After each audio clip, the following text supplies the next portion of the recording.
ప్రపంచంలో ఎవరు ఏ విషయాల గురించి ఖచ్చితంగా చెప్పకపోయినా బైబిల్ మాత్రం చాలా ఖచ్చితంగా చెబుతుంది. బైబిల్ అనేది నిజం, దేవుడు రాసిన గ్రంథము. భూత భవిష్యత్ వర్తమాన కాలాల కోసం చెప్పినటువంటి ఒక మహా జ్ఞాన గ్రంథమే బైబిల్. ఇలాంటి బైబిల్ ఈ లాక్డౌన్ కోసం ఏమని చెప్పిందో ఈరోజు మీరు వింటారు.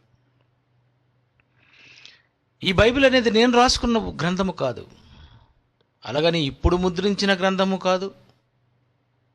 క్రైస్తవులందరూ వాళ్ళకు వాళ్ళే రాసేసుకున్నారు ఈ గ్రంథం అని అనుకుంటే పొరపాటు. ఇది 100, 200, 300, 500, 1000 సంవత్సరాల క్రితము పుస్తకము కాదు, వేల సంవత్సరాల క్రితము పుస్తకము. ఇలాంటి వేల సంవత్సరాల క్రితము వ్రాయబడినటువంటి సంగతులలో ఈ ప్రపంచానికి ఏ విషయమైనా చెప్పాలి అంటే ఎవరు చెప్పారో ఎవరు చెబుతారో అది బైబిల్లో రాయబడి ఉంది. ముందుగా ఆ వాక్యాన్ని ముందు మనం చూద్దాం. మత్తయి సువార్త 13వ అధ్యాయము, మత్తయి సువార్త 13వ అధ్యాయము 34వ వచనం ఒక్కసారి మనం చూద్దాం. యేసుక్రీస్తు నా నోరు తెరచి ఉపమాన రీతిగా బోధించెదను. లోకము పుట్టినది మొదలుకొని మరుగు చేయబడిన సంగతులు తెలియజెప్పెదను. నేనే లోకము పుట్టినది మొదలుకొని మరుగు చేయబడినటువంటి సంగతులు నేను తెలుపుతాను, నేనే చెప్తాను. లోకము పుట్టినది మొదలుకొని నేనే చెప్తాను. మానవ జన్మ నేనే చెప్తాను. ఈ సృష్టి ముగింప అంత గ్రంథం అంటారు. బైబిల్ అంటే సామాన్యమైనటువంటి పుస్తకం కూడినటువంటి పుస్తకం అనుకుంటే పొరపాటు. ఏ పుస్తకాలు చెప్పనిది బైబిల్ మాత్రమే చెబుతుంది. ఈ లాక్డౌన్ కోసం, ఈరోజు ప్రపంచం అనుభవిస్తున్నటువంటి కరోనా కోసం, ఈ పరిస్థితుల కోసం బైబిల్ ఎన్ని విషయాలు చెప్పిందో ఈరోజు యావత్తు ప్రపంచము విని ప్రతి ఒక్కరు బైబిల్కి తలదించాలి.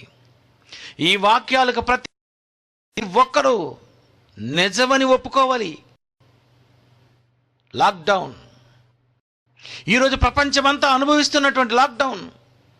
ఇటు క్రైస్తవులు, అటు హైందవులు, ఇటు ముస్లిమ్స్, ప్రపంచంలో ఉన్నటువంటి అన్ని అందరి విశ్వాసాలు సంబంధించినటువంటి ప్రతి ఒక్కరూ ఈరోజు అనుభవిస్తున్నటువంటి ఈ కరోనా వైరస్, ఈ లాక్డౌన్ గురించి మనం ఆలోచిస్తే బైబిల్ ఎప్పుడైనా ఎక్కడైనా చెప్పిందా అని ఒక్కసారి మీరు బైబిల్ని కానీ ప్రశ్నించగలిగితే, వీటి కోసం 2000 సంవత్సరాల క్రితం యేసుక్రీస్తు వారు చెప్పారు.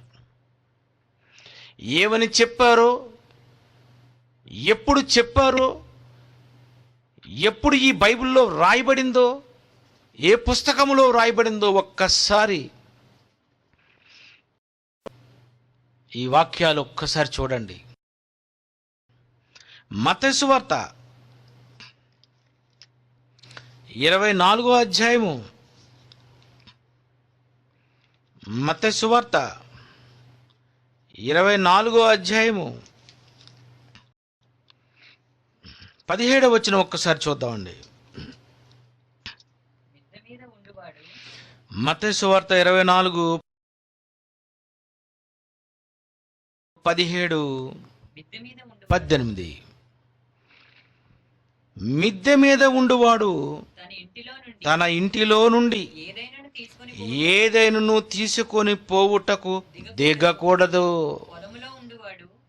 2000 సంవత్సరాల క్రితం యేసుక్రీస్తు వారు చెబుతున్నది.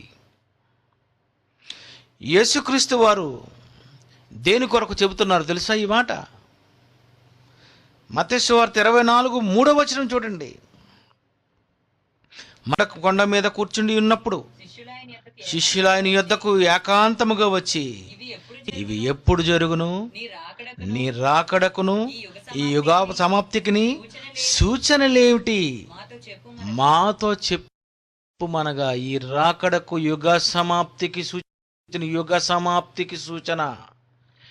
ఈ యుగము, ఈ ప్రపంచము, ఈ ప్రకృతి నాశనమైపోతుంది, ఇంకా దగ్గర పడిపోతుందని తెలుసుకొనుటకు ఏవైనా సూచన ఉందా? నీ రాకడకు సూచన ఉందా?